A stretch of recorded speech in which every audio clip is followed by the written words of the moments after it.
avec nous. Il n'a pas changé. Il est le même. Aujourd'hui et demain. Il est toujours le même. Il est là. Nous disons l'Éternel. Il est avec moi. Il nous soutient. Il nous soutient.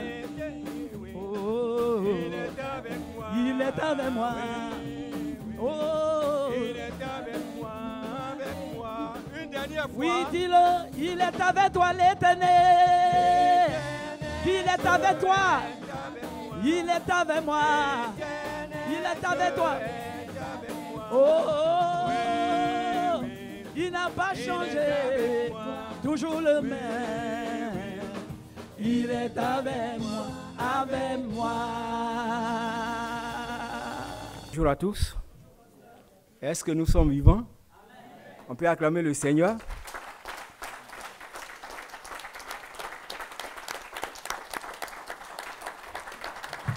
Et je suis très heureux de vous rencontrer après plusieurs semaines. Plusieurs semaines pratiquement, bon, après la Siamel. Hein? Après la Siamel, on ne s'est pas encore vu. Mais je suis là. Amen. Je suis maintenant logé à Chanteloup-les-Vignes. Donc, je ne suis plus à Villers-les-Belles. Voilà pourquoi vous ne me voyez pas. Sinon, ce n'est pas parce que j'ai rétrogradé. Parce qu'il y a quelqu'un qui m'a dit mais, tout à l'heure, mais qu'il y a longtemps qu'il ne me voit pas. Effectivement, je suis là. Bonjour à tous et que Dieu nous bénisse. Nous avons un petit thème à partager ce matin. Je pense qu'au travers de ce que nous allons entendre, Dieu va pleinement nous bénir. Il va nous faire du bien. Demande à ton frère, à ta soeur, si Dieu est avec lui ou si Dieu est avec elle. Pose-lui cette question. Parce que je ne sens vraiment pas ça ce matin. Je vois que les gens sont fatigués. Je ne vois pas la sérénité, je ne vois pas la joie. Pourtant, Jésus est avec nous. Alléluia. Et ce matin, notre passage se trouve dans Matthieu 13, verset 44.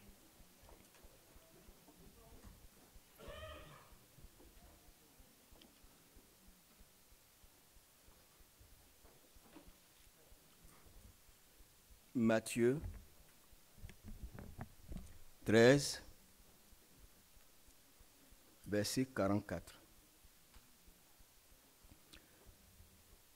Le royaume des cieux est encore semblable à un trésor caché dans un champ. L'homme qui l'a trouvé le cache et dans sa joie, il va vendre tout ce qu'il a et achète ce champ.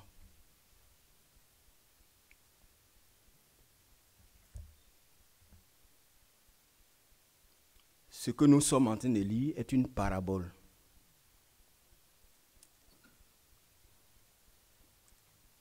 Et ce jour-là, Jésus se tenait au large du lac de Galilée, ou appelé aussi la mer de Tibériade, ou aussi appelé le lac de Génézareth. Ce jour-là, le Seigneur se plaça dans une barque au bord de l'eau et livra plusieurs messages sous forme de paraboles. Il avait donné au total ce jour-là 7 paraboles, 7 messages, mais en paraboles. Donc 4 étaient faits en public, c'est-à-dire qu'au milieu de la population qui le suivait, donc à une séance d'évangélisation des masses. Et le message qui a été donné devant cette masse d'hommes, c'était le semeur et la sémence. Pour ceux qui lisent le chapitre 13, vous allez voir tout ce que je suis en train de vous dire. Le blé et l'ivraie, le grain de sénévé, puis le levain et la farine. Ça, c'est ce qu'il a dit, c'est le message donné en public. Et après quoi, il s'est retiré. Il est entré dans la maison avec ses disciples. Ils se sont retrouvés à ses pieds. Et Jésus va donner là encore 3 autres paraboles. Et il va leur parler du trésor caché, l'appel du plus grand prix, et puis enfin le filet.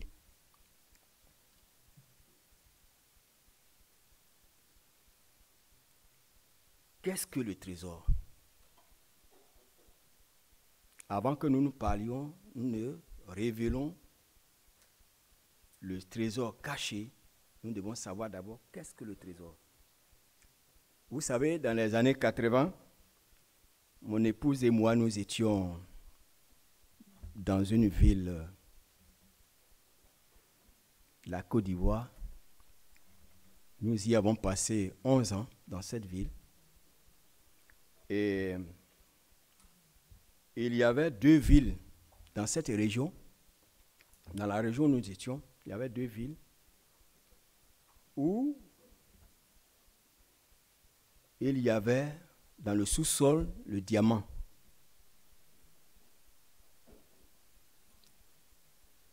Et je vous dis que ces 2 villes-là grouillaient de monde tous les jours. Tous les jours, ces villes grouillaient de monde. Les villes ne désemplissaient pas. Parce qu'il y avait là un trésor. Il y a même des familles où les parents demandaient aux enfants de quitter leur famille, de quitter leur ville et d'aller en ce lieu pour se faire un avenir.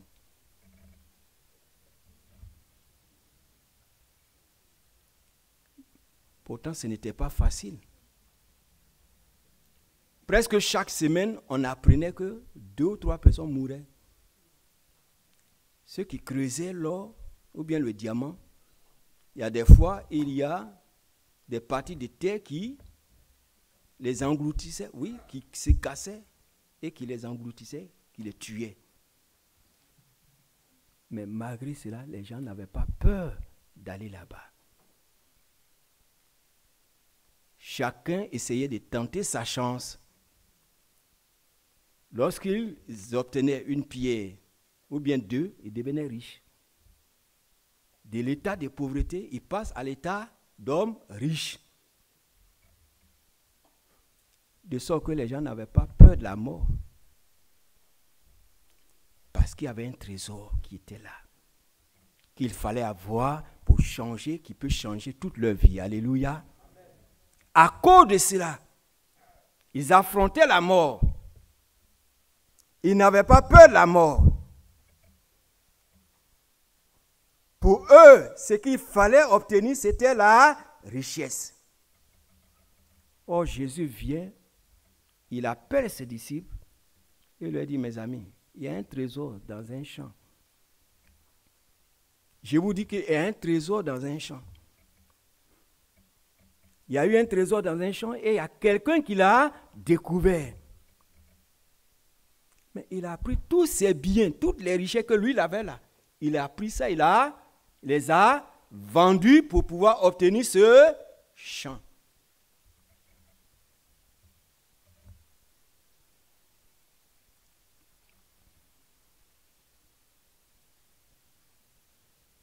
Amen. Vous savez, le trésor est un bien précieux et des fois de grande valeur.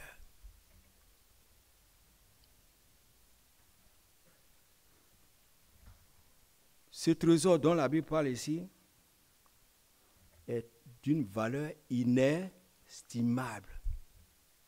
Oui, quand quelqu'un prend ses biens qu'il a déjà et puis les vend pour pouvoir obtenir un autre bien, ça veut dire que ce bien est trop important. Bravo. Ce bien est trop important. Mais quel est ce bien important, aussi important dont Jésus parle? Quel est ce bien qui doit pousser tout homme à vendre tout ce qu'il a pour l'obtenir? Quel est ce bien-là?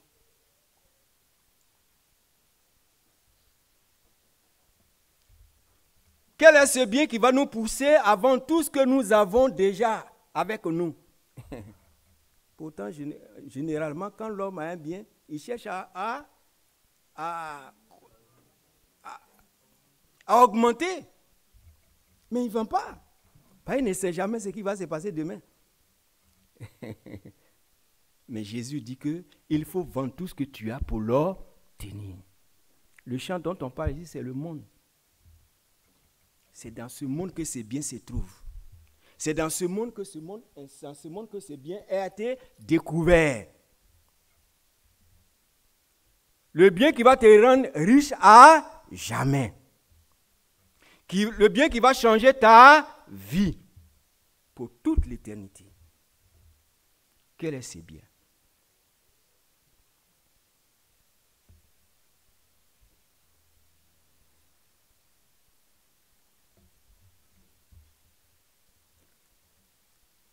Nous allons, au travers de quelques passages bibliques, découvrir ces biens-là.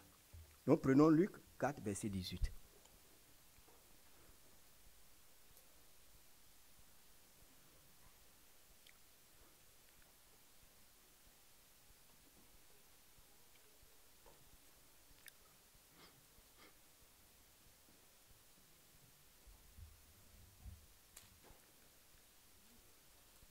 Il est écrit, « L'Esprit du Seigneur est sur moi parce qu'il m'a oint pour annoncer une bonne nouvelle aux pauvres. »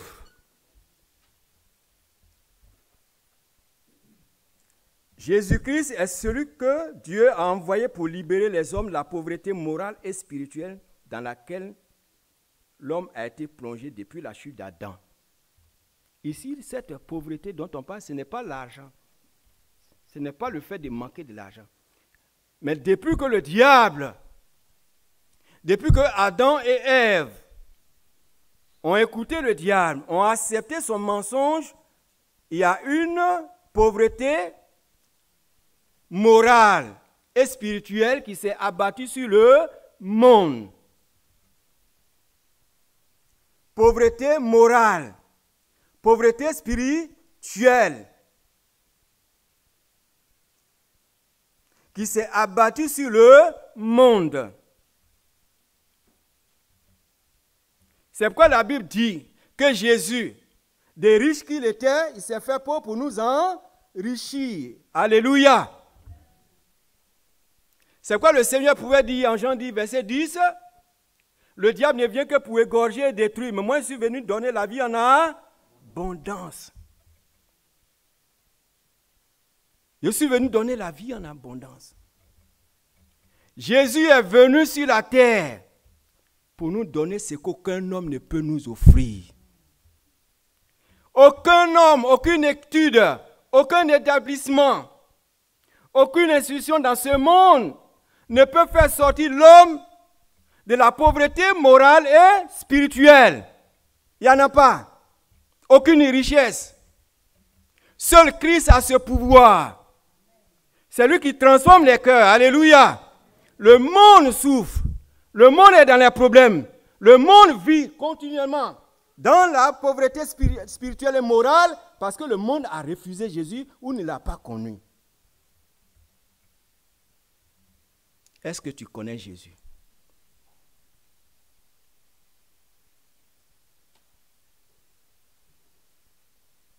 Est-ce que tu connais Jésus? Dieu a envoyé son Fils pour s'attaquer à la racine des problèmes de ce monde. Pauvreté morale et spirituelle. Pour redonner à l'homme l'espoir ou à l'humanité l'espoir. Tant que ce problème n'est pas résolu, le monde ira de mal en pire. Et nous voyons l'état du monde aujourd'hui. Nous voyons ce qui se passe. Regardons les lois que les intellectuels, les savants, les gouvernants, les autorités prennent aujourd'hui. Je ne peux pas dire en faveur de son peuple parce qu'ils pensent que c'est des bonnes lois en faveur de leur peuple, mais à l'encontre du peuple. Parce qu'ils vivent encore dans la pauvreté morale et spirituelle.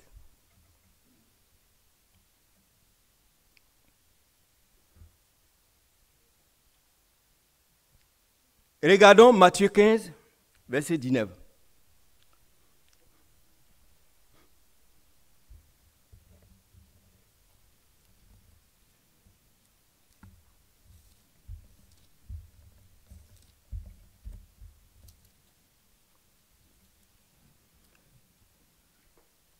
Matthieu 15, verset 19, il est écrit: « Car c'est du cœur que viennent les mauvaises pensées, les meurtres, les adultères, les impudicités, les vols, les faux témoignages, les calomnies. »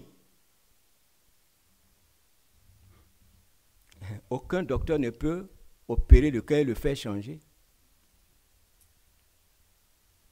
Il n'y en a pas sur la terre ici.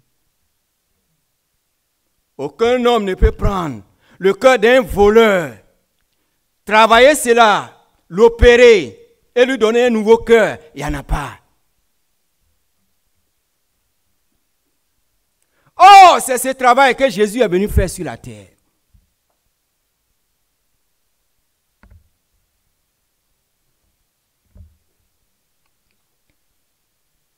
C'est quoi la Bible dit dans le livre d'Ézéchiel? Dieu dit, je vous donnerai un cœur nouveau.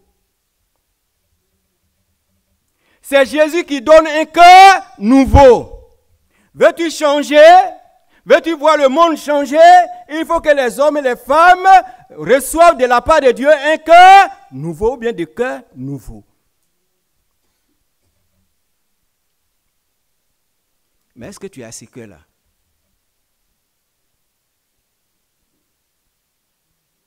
Jésus est le trésor caché. Les gens ne savent pas que Jésus est venu pour changer les cœurs des hommes.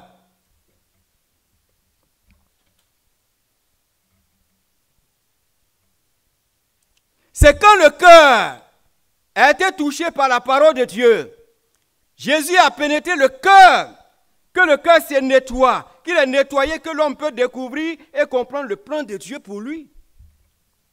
Sinon, depuis que Adam et Ève ont écouté le diable, ont accepté ses propositions, il y a un voile qui a enveloppé l'esprit humain.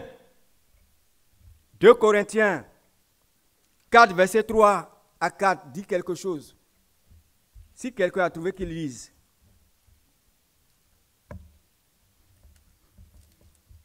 Oui, dirigeant, si tu as trouvé, tu peux lire. 2 Corinthiens.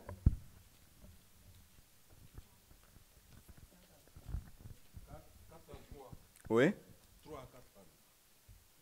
Si notre 2 Corinthiens 4, oui. 3 à 4. 3 à 4, oui. Si notre évangile est encore voilé, il est voilé pour ceux qui périssent, pour les incrédules, dont le Dieu de ce siècle a aveuglé l'intelligence, afin qu'ils ne visent pas briller la splendeur de l'évangile de la gloire de Christ. Si notre évangile est encore voilé, il est voilé pour ceux qui périssent. Pour les incrédules dont le Dieu de ce siècle a aveuglé l'intelligence. Le diable a mis un voile sur l'intelligence de l'homme.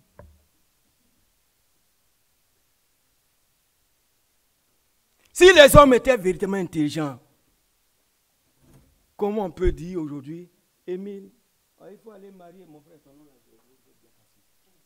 Émile, il faut marier Cassie. Ah!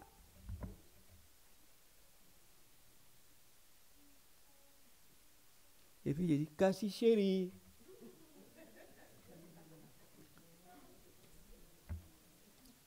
Ça ne va pas. Il n'y a plus d'intelligence. Tant que Jésus n'a pas visité un cœur, quel que soit ce qu'on a comme bagage intellectuel, nous sommes dans la pauvreté morale et spirituelle. C'est à cause de cela que Dieu a envoyé son Fils sur la terre. Ce n'est pas pour donner des richesses. D'abord, si Dieu donne des richesses, c'est parce qu'il veut nous voir vivre dans la bénédiction pour qu'on raconte ses merveilles. Alléluia. Amen. Sinon, ce n'est pas l'essentiel. Oh, ceux qui n'ont pas encore connu le Seigneur, qui ne l'ont pas véritablement rencontré, qui n'ont pas été visités dans leur esprit par le Seigneur, ont une autre pensée vis-à-vis de Jésus. Ils n'ont pas la pensée de Dieu. Et nous allons découvrir quelques exemples. Et nous allons voir.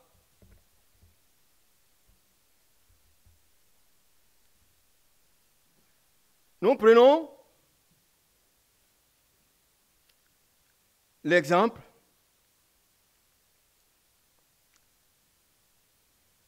d'Israël. Luc 19, 41 à 44. Cassie, folie.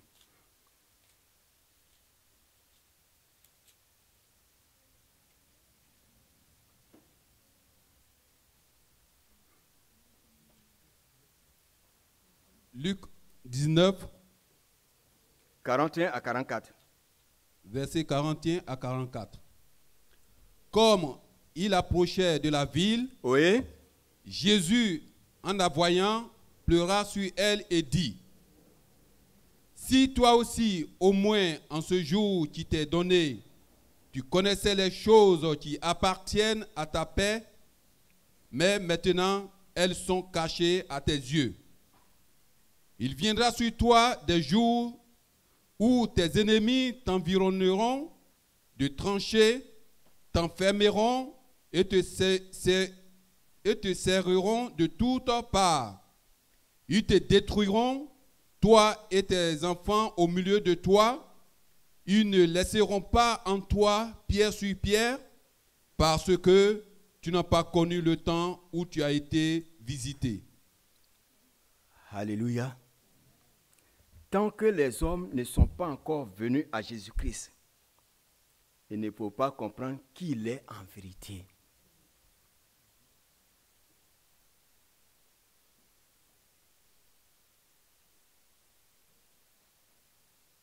L'exemple du peuple d'Israël explique le comportement des nations envers Jésus. Et si les nations sont dans la malédiction, dans la souffrance,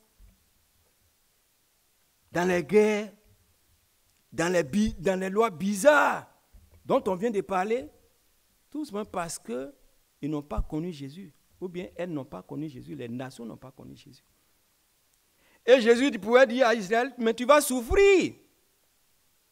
Je suis venu, mais tu n'as pas su que j'étais, moi ton Dieu, j'étais venu te visiter.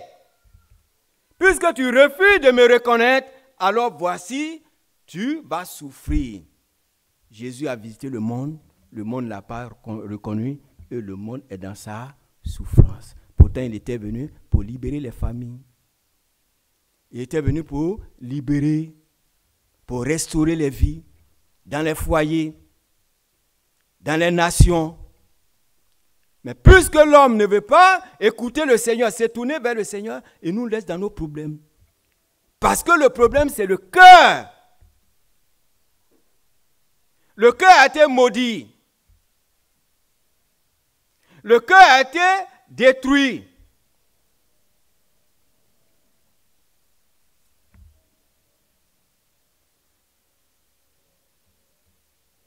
Dieu dit quoi? Le cœur, il est méchant par-dessus tout. Il est tortueux. Qui peut le connaître? Qui peut le sonder? C'est moi l'Éternel qui le connaît, qui le sonde. C'est pourquoi il n'y a pas de solution ailleurs. Si tu ne te donnes pas véritablement au Seigneur, ton cœur ne pourra pas être changé. Si tu ne cherches pas Jésus-Christ de tout ton cœur, de toute ton âme, de toute ta force, ton cœur ne pourra pas être changé.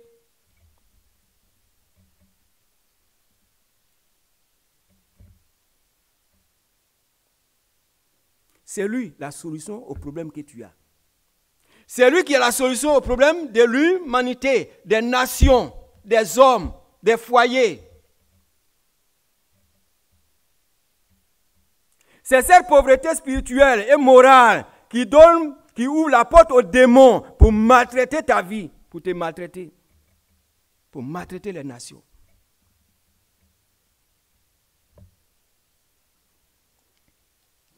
Jésus est le trésor caché aux yeux de l'humanité. Si le monde avait su que Jésus était celui qui était venu pour les sauver, mais c'est fini. La paix serait ici. Il dit, je suis la paix. Je ne vous donne pas ma paix comme le monde peut vous la donner. Alléluia. C'est une paix particulière, une paix profonde, une paix totale, une paix éternelle qui construit les foyers,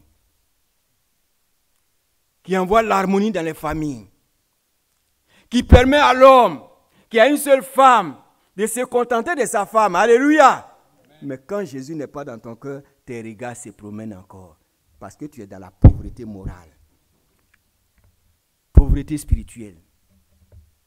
Ta femme ne te suffit pas, ton mari ne te suffit pas. Tu vis dans l'impudicité. Tu es dans la pauvreté spirituelle et morale. Dis à ton frère, est-ce que tu n'es pas dans la pauvreté morale et spirituelle? Demande-lui. Je ne lui ai pas dit de te répondre, mais lui-même, il n'a qu'à... Voilà. Il faut lui poser la question. Quand le roi Hérode a entendu qu'un roi, ou bien Jésus est né, qu'est-ce qu'il a fait? Il a dit, allez-y voir, pour que vous m'apportiez l'information bien détaillée sur cet enfant qui vient de naître. Après quoi, moi-même, j'irai l'adorer. Or, c'était faux. Il a cru que Jésus était venu pour prendre sa place. Mais c'est le raisonnement, c'est la pensée des hommes politiques. S'ils ne veulent pas se donner au Seigneur, ils pensent que Jésus va leur enlever leur autorité. Si je deviens chrétien, je ne vais pas perdre mon autorité. Est-ce qu'on va me reconnaître comme une autorité encore? Mais j'ai dit, s'il y a une autorité qui m'écoute, donne-toi au Seigneur. Oh, ton autorité sera renforcée. Regarde un peu la vie de David.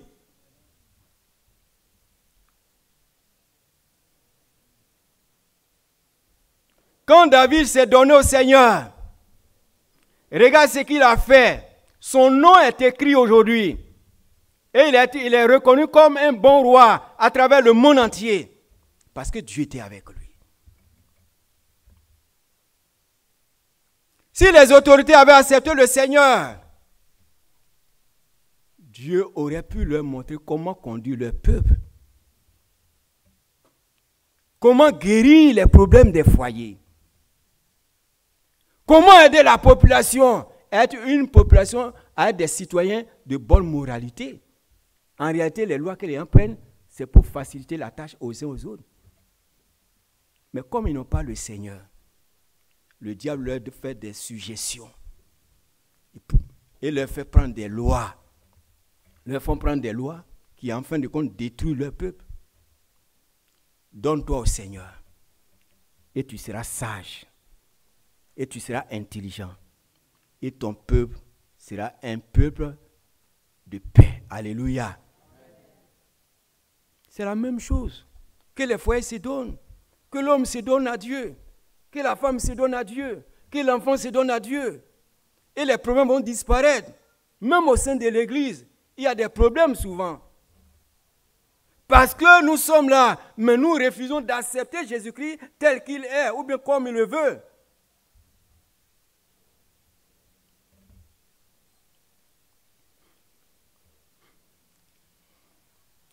J'ai un frère qui est parti en vacances, qui est actuellement en vacances là-bas.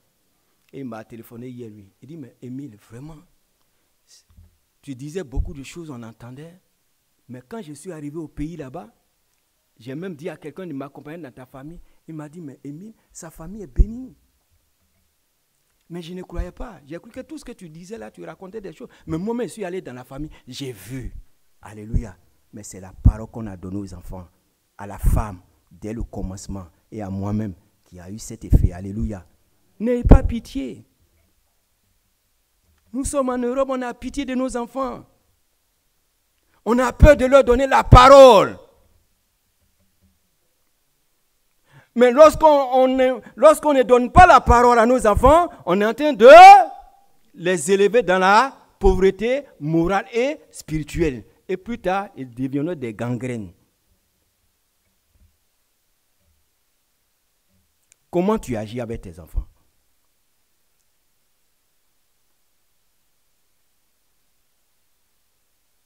Es-tu encore aveuglé? Ne vois-tu pas le trésor que Dieu t'a envoyé?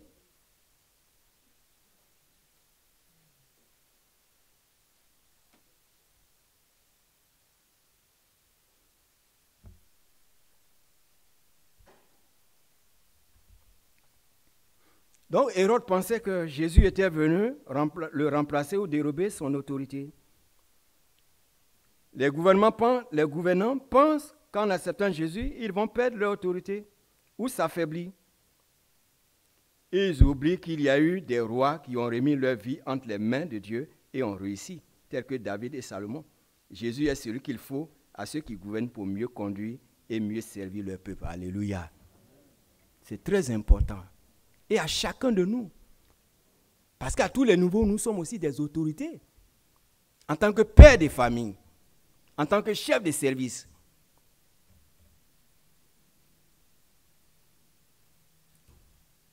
On va voir aussi l'exemple de Jean-Baptiste, Matthieu 11, verset 3.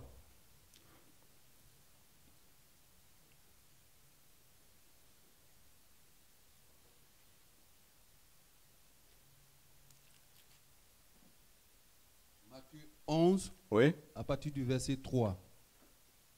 Es-tu celui qui doit venir ou devons-nous en attendre un autre? Jésus leur répondit, allez rapporter à Jean ce que vous entendez et ce que vous voyez.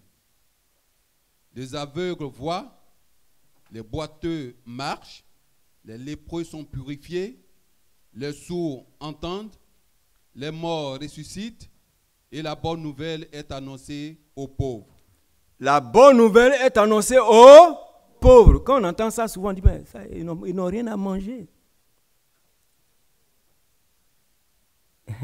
Ils vivent mal, ils n'ont rien. Non, ce n'est pas de ça que Jésus parle. Jean-Baptiste était celui à qui Dieu s'est révélé pratiquement par rapport à Jésus. En Jean 1, verset 28, il a dit, j'étais là et Dieu m'a donné une vision. Dieu m'a montré que c'est lui qui est l'agneau de Dieu. Amen. Quand il a vu Jésus passer, il a rappelé à ceux qui étaient autour de lui ce que Dieu lui avait montré par rapport à Jésus lui-même. Mais plus tard, quand c'est Jean-Baptiste s'est retrouvé en prison, il a commencé à douter du Seigneur qu'il a annoncé. Il a envoyé des gens pour dire, allez-y voir Jésus. Est-ce que c'est lui qui devait venir ou bien on doit attendre encore un autre Messie? Cela ne t'arrive-t-il pas souvent? Ah, quand tout va bien, Jésus, Jésus. Mais quand ça ne va pas, est-ce que Jésus est vraiment Dieu? Est-ce que je suis sauvé même? Est-ce que c'est Jésus qui doit venir dans ce monde? Mes frères, c'est que tu es encore aveugle. C'est que ce trésor est encore caché à tes yeux. Il est écrit dans la parole de Dieu, ni les anges, ni les tribulations, ni quoi que ce soit ne doit nous séparer de l'amour de Dieu manifesté en Jésus-Christ. D'où vient que tu faiblis face aux problèmes et tu oublies le Seigneur? Tu penses que ce n'est pas lui que Dieu a envoyé. Tu doutes de lui. Jean-Baptiste représente ici les religieux qui ont encore les yeux fermés sur ce que Jésus est. Bien-aimé, Jésus est le trésor qui reste encore caché aux yeux des hommes. Mais grâce soit rendue à Dieu, parce que Dieu a ouvert toi tes yeux. Alléluia. Dieu a ouvert tes yeux.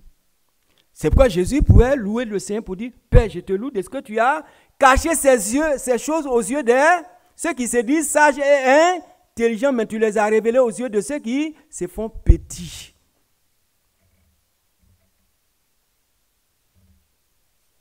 Car le royaume des cieux est à ceux qui ressemblent aux enfants.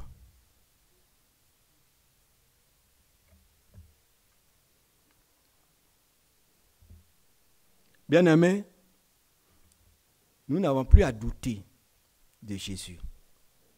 C'est lui qui est Dieu. Amen. La Bible déclare, au commencement était la parole. La parole était avec eux. Et la parole était... C'est tout. Et cette parole s'est faite chair, a pris corps.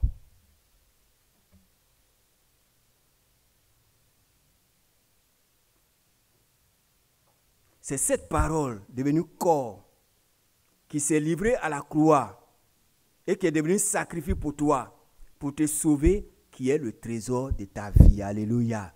C'est ton trésor. C'est pourquoi la Bible déclare que celui qui croit au Fils a la... Celui qui n'a pas le Fils n'a pas la vie.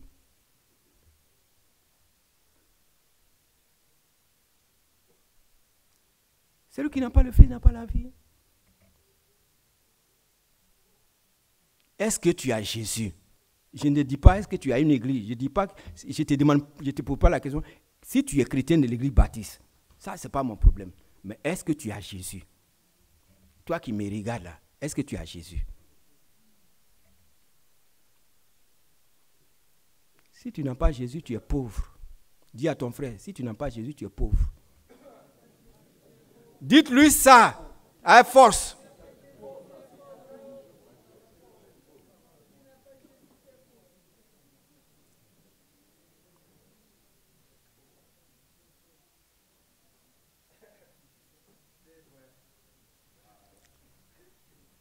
Bien-aimé, Jésus est venu chercher et sauver ce qui était perdu.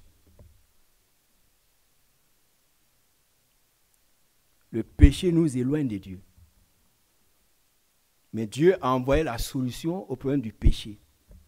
Et Jésus est l'unique solution. C'est pourquoi il pouvait dire, je suis le chemin, la vérité et la vie. Nul ne vient au Père que par moi. Si tu veux rencontrer Dieu, il faut passer par moi.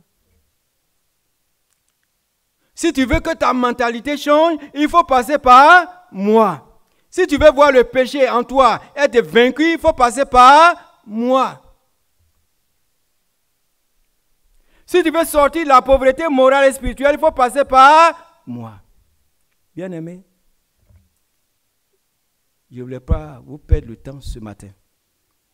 C'est tout juste ces quelques paroles que Dieu a mises à mon cœur à partager avec vous. Que Dieu nous bénisse.